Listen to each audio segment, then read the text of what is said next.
Baik, pidato akan saya mulai dalam 1, 2, 3. Di negara dengan tingkat kejahatan yang sangat tinggi, Dewan ini akan melegalkan vigilante. Dewan ini akan melegalkan vigilante pada negara dengan tingkat kasus kejahatan yang sangat tinggi, yang dimana vigilante adalah seseorang yang menegakkan hukum atau keadilan dengan caranya sendiri, atau di luar kewenangan yang sudah resmi berlaku, seringkali bertindak main hakim sendiri. Perlu diketahui bahwa argumen yang akan saya sampaikan berlaku pada negara yang memang kasus kejahatannya cukup tinggi dan telah mengalami kegagalan dalam penindakan hukum yang juga memicu ketidakpuasan dari masyarakatnya. Selanjutnya, mari menganalisis status quo. Di Indonesia, tingkat kejahatan pada saat ini cukup tinggi dan penegak hukum dari setiap kejahatan yang terjadi adalah aparat yang berwenang. Jika seseorang atau kelompok di luar aparat yang berwenang tersebut mencoba untuk mengeksekusi hukum atau keadilan, maka mereka akan mendapatkan hukuman dari aparat yang berwenang. Dapat disimpulkan bahwa dari setiap tindak kejahatan yang terjadi, yang berwenang hanyalah aparat hukum. Namun, karena tingginya angka kejahatan, terlalu banyak kasus yang harus ditangani. Hal ini cenderung membuat aparat menjadi kewalahan. Dan jika sesuatu yang telah mengalami kegagalan dipaksakan untuk dilanjutkan, bukan diperbaiki, maka akan timbul potensi yang lebih buruk.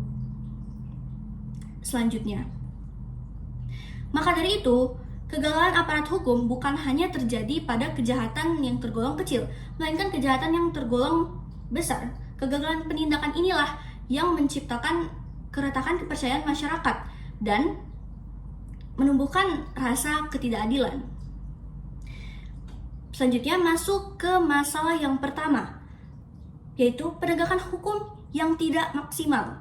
Karena hukum yang ditegakkan tidak dilakukan dengan baik oleh aparat, masyarakat menganggap hal tersebut sebagai kegagalan yang harus ditangani dengan cara mereka sendiri, terutama bagi korban dari kejahatan yang tentunya akan merasa tidak adil.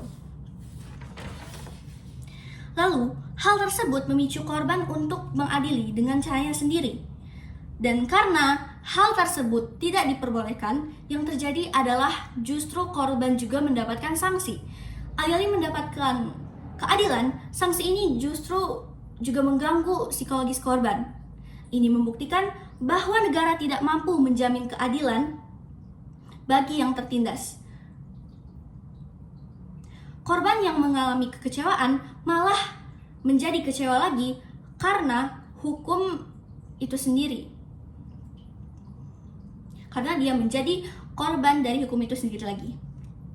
Masuk ke masalah yang kedua, yaitu maraknya kesenjangan hukum. Saat ini, pelaku kejahatan yang memiliki privilege atau koneksi yang memiliki peran penting atau kekuasaan tinggi dalam suatu bidang cenderung memanfaatkan hal tersebut, dan juga yang berada dalam kelas atas cenderung memanfaatkan uangnya.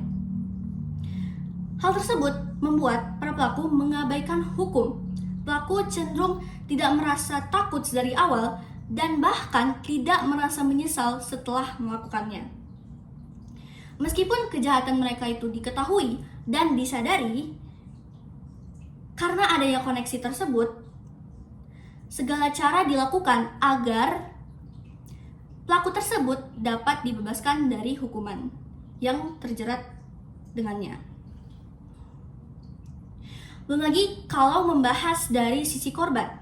Korban yang sudah mengalami kerugian material dan gangguan psikologis dan tekanan juga justru yang dihakimi, sedangkan pelaku tidak dihakimi.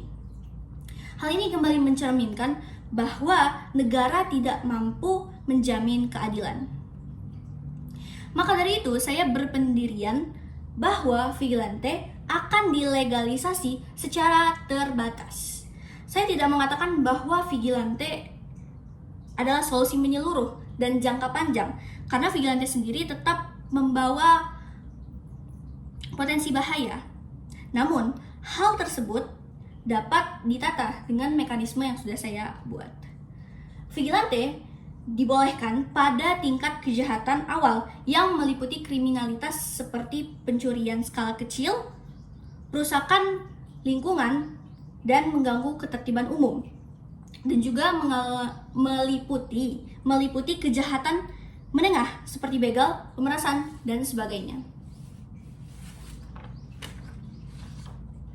Dan pada kejahatan tingkat atas seperti korupsi dan sebagainya hanya diizinkan ketika sistem formal lagi-lagi tidak mampu bertindak dan seluruh vigilante berada dalam batasan mutlak di mana tidak boleh mengakibatkan rusaknya fasilitas umum atau sosial dan juga menimbulkan kerugian kepada selain pelaku, dan juga tidak boleh mengancam jiwa baik kepada kedua pihak. Setiap penindakan juga harus tetap diawasi dan dilaporkan setelahnya agar memastikan terdapat batasan atas tindakan.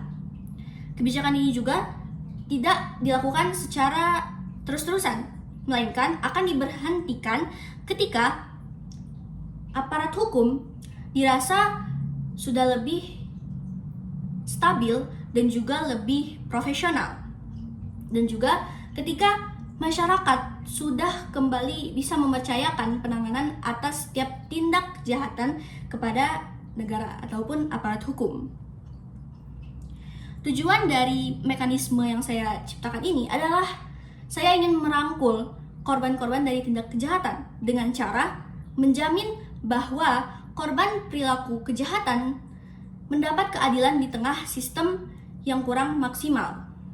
Lalu, mencegah masyarakat yang main hakim sendiri dengan terbatas dan juga terkendali, dan juga membantu mengurangi kegagalan negara yang tidak mampu memberikan keadilan yang sesuai dengan harapan masyarakat. Sekian, terima kasih.